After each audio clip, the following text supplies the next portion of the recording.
Hey guys, welcome back to my channel. From the opening you can tell today's a little different.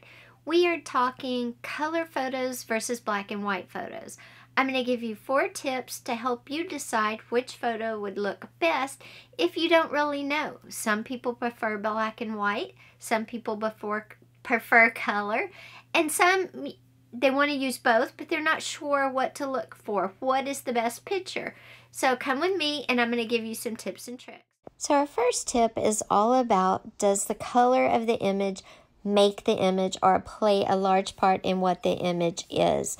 And as you can see in this first photo, the color of the flowers brings them to life. The photo is about the color, and the flowers are the vessels for the color.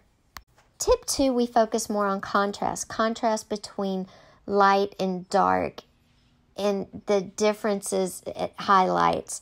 In the first photo, which is the normal photo, colored photo, you can see differences in his little beard and fur. But when you go to the black and white, they are really pronounced, and it makes a very striking photo. The photo, because of the contrast in black and white, is much more striking than in color. The same goes for our same beautiful flowers that we kept in color the first time. If we're going to look at contrast, they're much more beautiful black and white because of the depth and the contrast.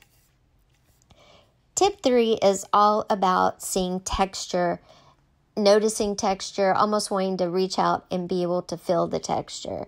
And the texture in the leaf is there in the green. You can see it, you appreciate it because that's its natural color. But when you go to the black and white version, it really pops. And you get the image, that it reminds you of other things besides just a leaf. In the picture with the gopher and the dirt, you can see the dirt, you know it's dirt. But when you go to the black and white, you can almost feel how rough the dirt is. You can feel it in your hand. So the black and white is bringing the texture more in these photos to life. Tip 4 is all about mood. What are you setting the mood for in your photo? And I think in this context, both color and black and white photos will work.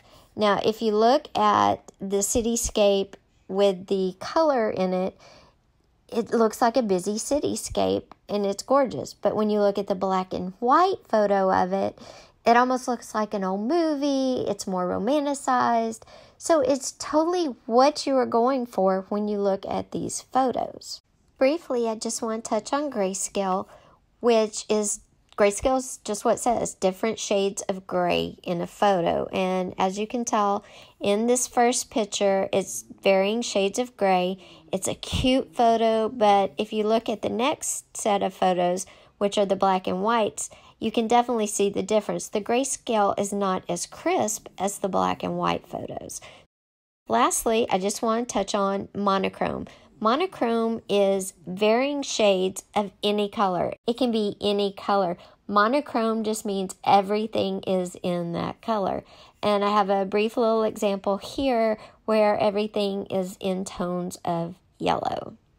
Thanks for being here today, guys. I hope you liked this video. If you did, be sure and give it a thumbs up. Also, be sure and hit that subscribe button and that little bell so you'll know when when new